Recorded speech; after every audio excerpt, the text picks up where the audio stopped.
Nagbigay ng sekretong instruksyon si Pangulong Ferdinand Marcos Jr. sa 55 milyon River Wall Project sa Barangay PL, Balingog, Bulacan na hindi pa itatayo. Batay sa mga dokumento ng Department of Public Works and Highways o DPWH, ang 220-meter structure ay magsisimula sa noong Pebrero, ngunit nung bumisita ang Pangulo sa lugar, walang indikasyon na nagsimula pa ito kahit may markang completed at may mga resibo rin na nagpapakitang fully paid ang proyekto. Nagpapatron, Rihanna.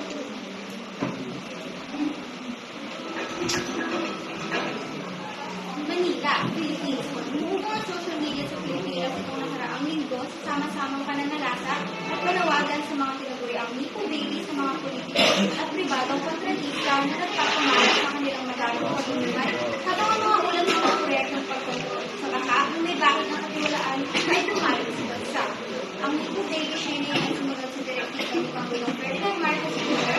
na simulan ang lifestyle check sa lahat ng lugar matapos ng ibunyag ang mga may sira o wala pang mga proyekto pinag-ugnay sa 15 kumpanya mula sa mahigit 2,000 na umabot sa 18% na mahigit 545 bilyong ginastos ng gobyerno para kontrolin ang mga baha sa bansa.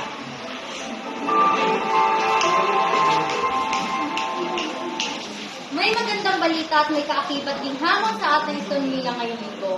Matatag ang piso kontra dolyar, isang senyalis ng kumpiyansa sa ating merkado at magandang hudyat para sa mga namumuhunan.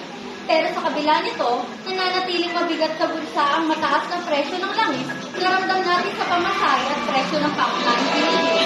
Ayon sa mga eksperto, mabilis magbago ang sitwasyon ito depende sa galaw ng pandaigdigang merkado, kaya't mahalaga para sa bawat Pilipino na maging matalino at maingat sa paggastos. Muli, ako si Syra Mortel at ito ang Balitang Anak.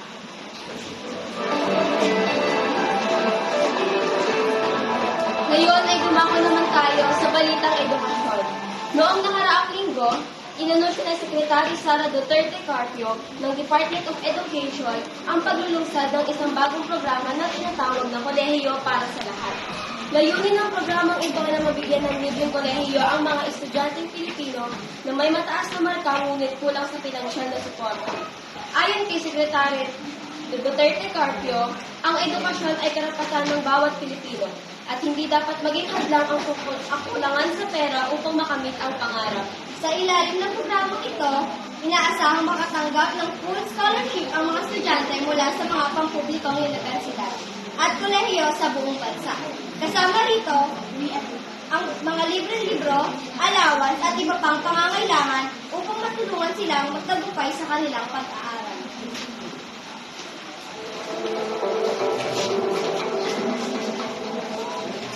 Narito naman ang nagbabagang balita sa Usaping Sports.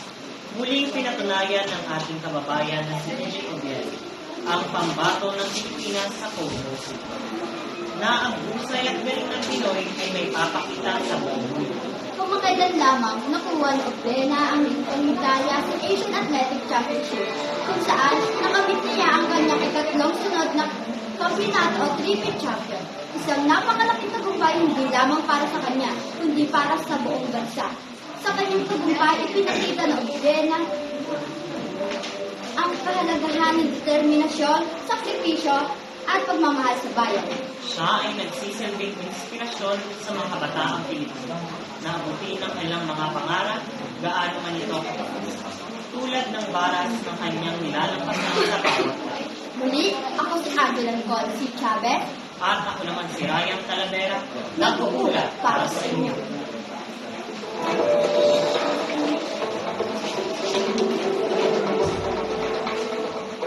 Balitang Anak!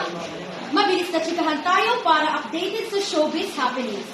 Trending na trending ngayon sa buong mundo ang naging kaarawan ng Golden Matinee ng BTS na si Jungkook. Wow, siya pa billboard! Yes, tama ka dyan. September 1 ang birthday ng K-pop superstar at todo effort ang ARMY worldwide sa pagdiriwang ng kanyang birthday. Sa social media, umarangkada agad ang hashtag Happy Birthday Jungkook na may milyong-milyong posts. Hindi lang yan.